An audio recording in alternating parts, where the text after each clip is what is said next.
A symbol on the arm of a baby girl named Christine York in 1979 led Satanists, including her doctor, Dr. Abel, and her guardian, Mabel, to conclude that she was the one selected to give birth to Satan's child in the final minutes of New Year's Eve, 1999. The birth of the woman chosen to be the mother of Satan's child is announced by a comet, known as the Eye of God, arching over the moon as she gives birth, as seen by a priest in the Vatican. The Pope then assigns the priest to a mission to locate the girl and defend her from Satan at all costs. In order to stop Satan's schemes, a small group of Vatican knights, led by a depraved cardinal, insist that she must be killed. 20 years later, near the end of 1999, retired police officer Jericho, who has been plagued by depression ever since hitmen killed his wife and daughter, works for a prestigious security and protection firm.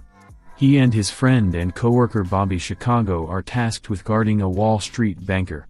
A priest named Thomas Aquinas attacks them. He is eventually apprehended and taken to a hospital. Aquinas, who was unknown to Jericho, somehow knew the banker's true identity and that he had been possessed by Satan and now possessed great power. Aquinas is tracked down by Satan, who then brutally executes him by hanging him from a ceiling. After making some educated guesses, Jericho and Chicago notice a name among many other things scratched into Aquinas' skin and start looking for Christine York. As the adult York is being assassinated by the Vatican Knights, Jericho and Chicago locate her in her apartment and save her. That evening, Chicago waits in a van as Jericho speaks with Christine about the recent events. When Satan shows up, he blows up the van and kills Chicago. Mabel, who is in her late middle age and is smaller in stature than Christine and Jericho, captures them as they attempt to flee. Jericho only just manages to control her. Marge, Jericho's former police department boss, and another officer, both Satanists, confront him outside and demand Christine. Jericho ends their lives. A short while later, Satan raises Marge from the dead so that the police can look for Jericho and Christine, who have escaped to a nearby church in search of answers from Father Kovac. Soon after realizing Christine and the banker's roles, Kovac goes on to explain how, at the end of every millennium, Satan will take over a man's body in order to have a sexual encounter with the predetermined flesh of a woman. He will have complete control of the world if he is successful in seizing York.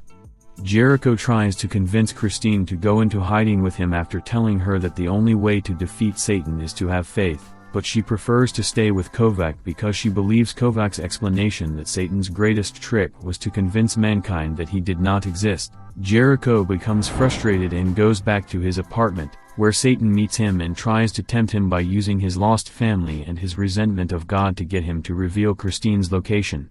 Satan is successfully thrown out of Jericho's apartment window despite his resistance.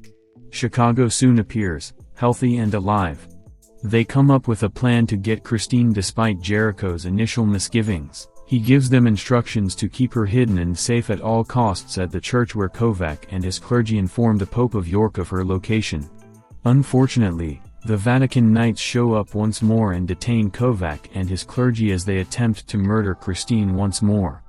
Jericho, who is passing by, stops them before they can do it, saving Christine and the clergy. Then Satan appears, and Christine and Jericho safely flee. In a courageous act, the clergyman confronts Satan and attempts to exorcise him so that he will return to hell, but Satan resists them mercilessly, killing the Vatican Knights, including the errant cardinal. Chicago then betrays the two as Jericho and Christine emerge from the building. He departs with Christine as Jericho is beaten by a gang of Satanists and left for dead. The following morning, Kovac locates and saves Jericho.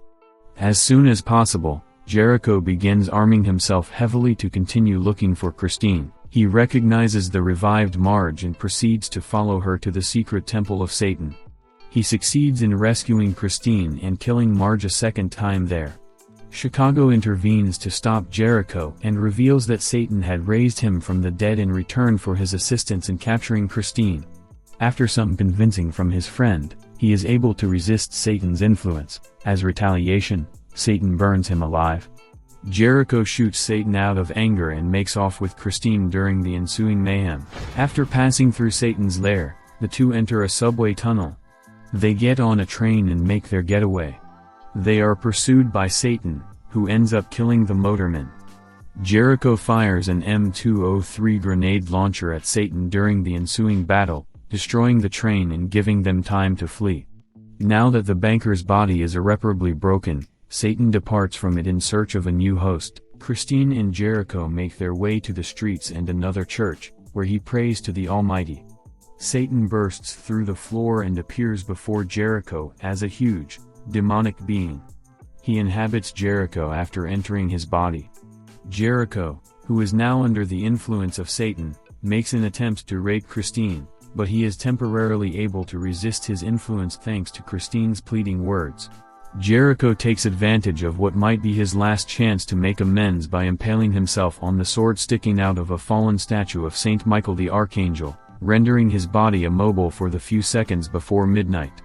Beginning on January 1, 2000, the will of God releases Satan's control over Jericho's body and consigns him once and for all to the depths of hell. Jericho passes away happy after being given a vision of his wife and daughter waiting for him on the other side. Christine also sees them.